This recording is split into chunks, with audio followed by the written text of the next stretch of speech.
Eh bien oui, alors ça faisait un petit moment que j'avais pas tourné de vidéo sur mes indispensables Mac. La raison est simple, en fait, l'une des applications dont je voulais parler n'était pas encore disponible sous Yosemite, la dernière mise à jour d'Apple.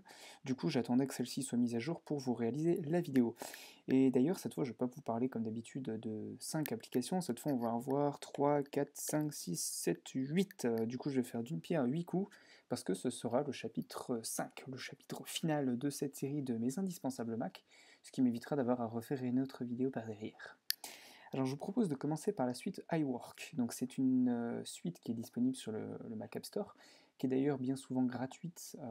Je sais qu'Apple maintenant la fournit par défaut avec tous les nouveaux Mac ou toutes les nouvelles mises à jour quand elles sont faites. Donc iWork comprend Page, Keynote et Numbers. Donc Numbers qui est un équivalent à Excel, Keynote à... au machin pour faire les diapos sur Windows, j'ai perdu le nom et ça va me revenir. PowerPoint, voilà. Et Page qui est l'équivalent d'OpenOffice Word, et, enfin, vous voyez, du traitement de texte. Alors, donc moi, elles sont gratuites. On va commencer par Page. Alors, c'est des applications qui sont quand même vachement bien foutues, donc elles sont officielles d'Apple.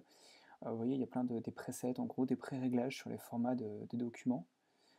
C'est assez large, vous voyez, des cartes de visite, des prospectus, des affiches, des cartes d'anniversaire, des cartes postales, des dépliants, des bulletins, des courriers normaux, des rapports. Il y avait des, vous voyez, dissertations, rapports scolaires, exposés. On va tester un exposé, tiens. Et vous voyez, on a déjà une pré-mise en page. Et tout se fait en harmonie. Je veux dire, si je vais ouvrir une nouvelle page, hop, je vais garder cette mise en page et cette interface.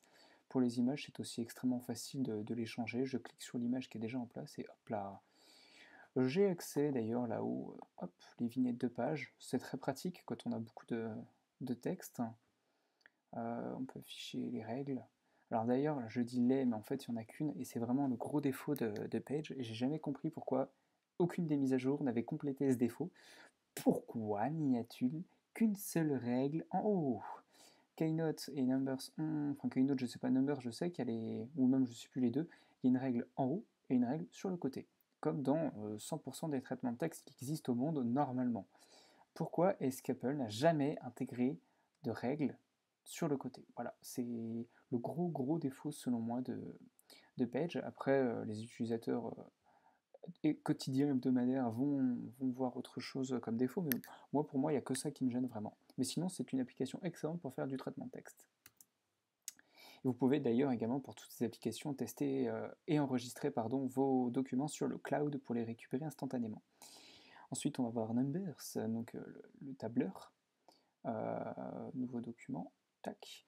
Donc vous voyez là c'est pareil, donc document vierge, pointage, des graphiques, etc. Calculateur de l'emprunt, historique de footing, vous voyez il y a énormément de choses, des recettes, analyse de rentabilité. On va prendre analyse de rentabilité parce que c'est super classe à dire. Vous voyez voilà plein de petits chiffres, des graphiques qui sont déjà préfaits. Bien sûr c'est des modèles. Hein. Vous voyez là, on a, par exemple on a la règle dans ce sens-là et la règle dans ce sens-là. Pourquoi on l'a pas sur Page? Et du coup, voilà, non, il y a toutes les formules, ça fonctionne exactement pareil qu'Excel sous Windows. Faut mettre des commentaires. Là, je sais pas trop quoi vous dire en fait, parce que c'est globalement, ça fait exactement tout ce que peut faire la suite qui est disponible sur Microsoft. Donc voilà, si vous avez déjà utilisé ces programmes avant, bah, c'est exactement la même chose ici. Par exemple, là, je vous montre rapidement bah, voilà, tout le diapo photo de la vidéo photo que j'avais fait. J'étais un réflexe, oui, mais à quel prix? Je l'avais fait avec Keynote. Hop là. Et d'ailleurs, je crois qu'il porte son nom parce que c'est l'application qui est utilisée bah, lors des Keynote en fait. Keynote, nouveau document, on va voir un petit peu les formats qu'il propose par défaut. Et on a énormément. Plein de thèmes, de styles, de couleurs différentes. Ça, c'est joli. Étendu, voilà, ça c'est pour le format de la mise en page en fait. Vous voyez qu'ici, admettons, on a plutôt un 16 dixième, peut-être 16 neuvième, alors que là on est plus en 4 tiers. Voilà, donc je vous en montre un rapidement quand même. L'interface, un petit peu. Là, elle se rapproche plus de Page que de Keynote. On a les textes, les dispositions, vous voyez, tout se fait par là. Hop là, ouais, pour la mise en page du texte, pour les couleurs, le style, les alignements, les puces, les espacements. Ça, c'est sur les styles de forme, le remplissage, les ombres, l'opacité. Et il y avait même, alors je l'avais vu, alors attendez, je vais vous montrer ça rapidement, puis après je passe à l'application suivante. Dans Photo, je l'avais vu en faisant une petite diapo, j'avais trouvé ça vachement classe, et ce qui expliquait ces détourages absolument dégueulasses que j'avais réalisés. En fait, je les avais pas réalisés sous Photoshop ou autre parce que j'en avais pas envie, j'avais la flemme en fait. Et c'était là dans Images, donc Alpha Instantané. Donc je sélectionnais la couleur, donc maintenant ça devrait pas le faire parce que j'avais déjà viré. Et vous voyez, en fait, vous faites une sélection d'une couleur, donc là forcément il va m'en enlever trop, mais mettons c'est pas grave. Vous sélectionnez, et vous voyez, en fait, il vous la supprime. Tac. Ça vous permet, en fait, c'est un petit peu sur le principe du PNG, après du calque avec les effets de transparence. Vous me direz, là c'est très moche. Oui, là c'est très moche, mais en fait, il faut savoir qu'avant, il y avait une bordure blanche, pardon, enfin un cadre blanc tout autour. Du coup, j'ai supprimé tout blanc, ce qui fait absolument dégueulasse. Mais il y a des images, alors attendez, par exemple avec des appareils, voilà, là il y a juste la griffe flash qui a disparu en haut, sinon je trouve que le détourage était relativement propre. Voilà, donc Page, Keynote et Numbers pour respectivement le traitement de texte, le traitement de tableur avec les chiffres et les présentations diaporama sont gratuites et disponibles sur le Mac App Store.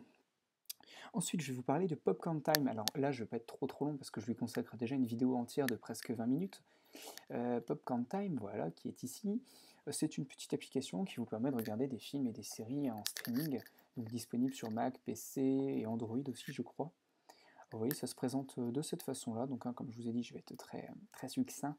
Donc, vous choisissez votre film ou votre série télé. Alors, bien entendu, ce sont des séries et des films du moment. Il y a aussi des animés. Alors ça, je les ai pas trop regardés parce que c'est pas trop mon délire. Il y en a bien 2-3 que je regarde, mais ok, ça charge à fond. Il y en a peut-être, ouais, ça déconne un petit peu. Mettons, vous voyez, The Walking Dead.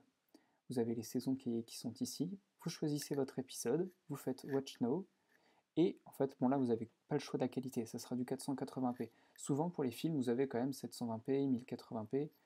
Hop là, je vais le relancer. C'est une application qui est quand même vachement sympa, les streams sont de très bonne qualité, vous avez les sous-titres, vous avez plein de petites choses, et j'ai pas l'impression que Popcorn Time se relance, je ne sais pas pourquoi. Voilà, il se relance, ça y est. D'accord, bon, il doit faire un petit truc, ou c'est moi parce que j'enregistre en même temps, je ne sais pas. D'habitude ça marche bien, c'est la première fois que j'ai un problème avec depuis 6 mois, tant pis. Dans la description de cette vidéo, il y aura le lien de Popcorn Time. Maintenant, on va voir, et c'est justement l'application qui m'a fait perdre un petit peu de temps, Onyx, qui a pris le temps, hein. D'ailleurs les développeurs ont pris leur temps pour passer à jour sous Yosemite. Alors voilà, vu que c'est une application qui demande des modifications système, elle vous demandera votre mot de passe et votre identifiant pour pouvoir être lancé. Donc ça je ne le fais pas, ça je ne le fais pas. Voilà, donc il vous affichera toujours cette petite fenêtre pour vous dire attention, avec Onyx vous pouvez faire plein de bêtises. Alors c'est une application qui concrètement va pouvoir ajouter des options à macOS, qui va pouvoir aussi le réparer, faire des petites maintenances, des machins comme ça. Par exemple, vous voyez, faire les corrections des scripts, corriger les permissions. Je vous recommande de le refaire régulièrement d'ailleurs, vérifier et nettoyer les permissions. Donc c'est simple, vous allez sur permissions, vous faites exécuter. Vous faire des petits nettoyages sur l'historique, les vos polices, le divers, la corbeille, etc. Dans paramètres, qu'est-ce qu'il y a? Vous pouvez mettre des fonds d'écran animés, je vais vous en montrer un, en espérant que ça ne fasse pas planter vu que je réalise un enregistrement en même temps. Il y a illustration iTunes qui est pas mal. Tac, vous voyez derrière, en fait, il vous affiche vos petites pochettes d'albums. Non, il ne lance pas quand on clique dessus, et les petites pochettes en fait tournent, vous voyez. C'est assez sympa en fait, c'est très gadget, hein, je vous l'accorde. Ça consomme un petit peu de ressources, alors si vous avez une machine limite ou un vieux modèle de Mac, je vous déconseille de le faire. Mais c'est toujours pratique. Vous pouvez changer le format des captures d'écran, changer l'emplacement où est-ce qu'elles sont enregistrées par défaut, changer des trucs dans le Finder, dans le Dock, Safari, iTunes. En fait, vous pouvez faire énormément de choses. Vous avez aussi accès dans l'onglet Informations à tout plein d'infos sur votre Mac, comme il va bientôt l'afficher normalement. On voit derrière déjà ce qu'il va nous afficher. Bah voilà. Mémoire vidéo, vitesse du bus, la ROM, numéro de série, identifiant universel, et on a toutes les infos sur la RAM, le disque dur. Qu'est-ce que c'est l'identifiant universel? Le système. Ça peut être pratique en cas de problème, si quelqu'un vous demande précisément ce que vous avez. Vous pouvez faire un diagnostic. Enfin bref, le logiciel est tellement complet qu'il faudra que je fasse une vidéo entièrement dédiée, mais déjà, ça peut vous donner une très bonne idée. Bien sûr, Onyx est gratuit. Ensuite, on va passer à Monolingual. Alors Monolingual, j'en avais déjà parlé il y a longtemps, à peu près un an, à l'époque où j'avais un MacBook Air as well. En fait, je vous en avais parlé parce que le MacBook Air Haswell, à l'époque, je l'avais pris avec 128 Go sur le disque dur. C'est pas beaucoup. Du coup, pour gagner un petit peu de place, je grugeais un petit peu en supprimant tous les packs de langue qui ne me servaient pas. Donc vous voyez, par exemple, j'ai rien à foutre d'avoir de l'asturien, je sais même pas ce que c'est, l'aïmara, l'azerbaïdjanais, le basque, le chinois, le croate et tout ça. C'est des langues dont je n'ai absolument pas besoin. Je vais laisser l'anglais et le français quand même, mais vous voyez, le zoulou, yiddish, walloon, vietnamien, ukrainien, etc., on s'en tamponne. Donc je vérifie que tout est bien coché à part le français et l'anglais. Ouais. Je reste large hein, pour l'anglais parce que bon, je m'en fous. Je supprime, continuer. En fait, il va scanner du coup vos applications et au Mac OS X. Donc forcément, si vous avez un SSD en PCIe comme sur les derniers modèles, enfin les deux derniers modèles de MacBook Air, MacBook Pro, ça va aller très vite. Je vous rassure, ça ira quand même très vite avec un disque dur mécanique, mais avec un SSD, vous voyez vraiment la différence. Ça prend quelques secondes. En attendant, bah, tiens, je vais vous montrer un petit peu la dernière application, l'avant-dernière application, pardon. OpenEMU. Donc c'est une application, pareil, j'en ai déjà parlé il y a un petit moment, qui vous permet d'émuler des jeux, des vieux jeux, des jeux rétro sur toutes ces consoles-là. L'Atari 2600, Game Boy, Game Boy Advance, Game Gear, Neo Geo Pocket, Nintendo NES, Nintendo DS, Sega Master System, Mega Drive 32X, la Super Nintendo SNES, TurboGrafx 16 et Virtual Boy. Donc vous téléchargez des ROMs sur internet, sur n'importe quel site, vous le téléchargez et ensuite vous l'intégrez. Vous le faites un glisser-déplacer en fait et ça se range par défaut. Là j'étais sur la page tous les jeux. Ça fonctionne super bien, franchement j'ai jamais eu de problème. Je vais être basique, hein, parce qu'il y a pareil cette vidéo-là, enfin ce jeu-là, cette application-là, putain, je vais y arriver. Hop, je vous mets le lien dans la description de la vidéo.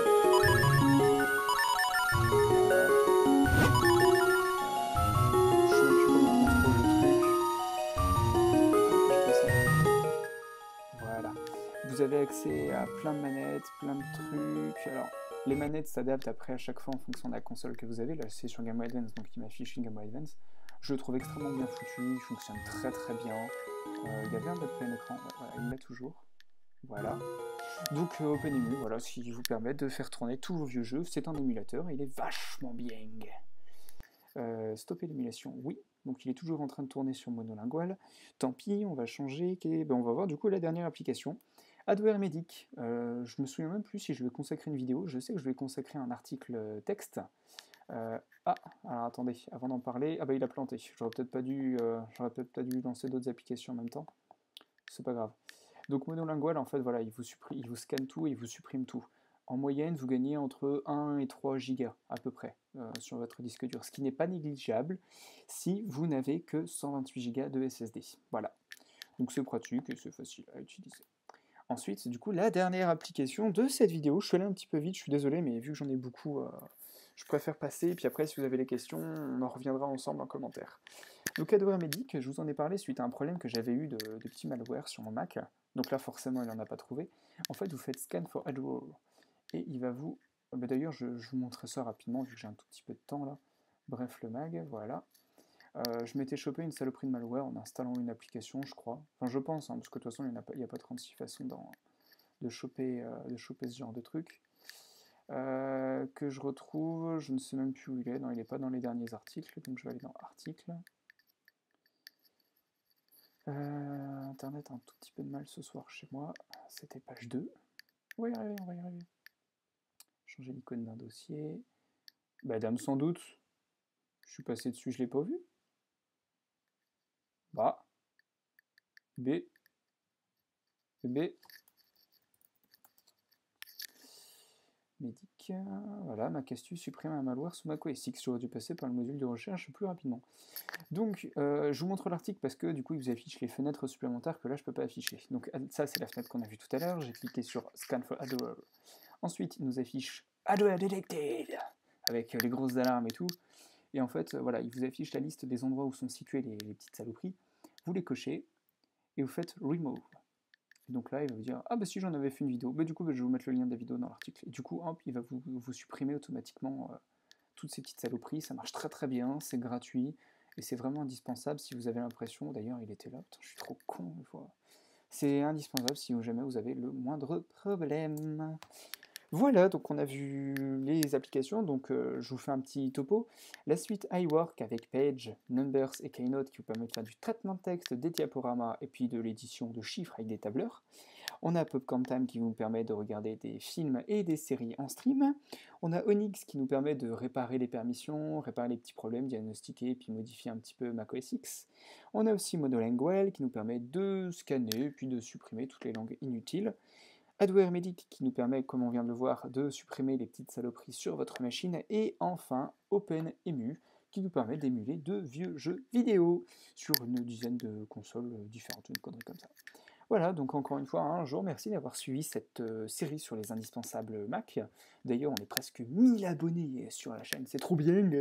Et bah, du coup, je vous dis à très bientôt. Et puis n'hésitez pas, si vous avez des questions, à faire partager les vidéos, etc., etc., etc.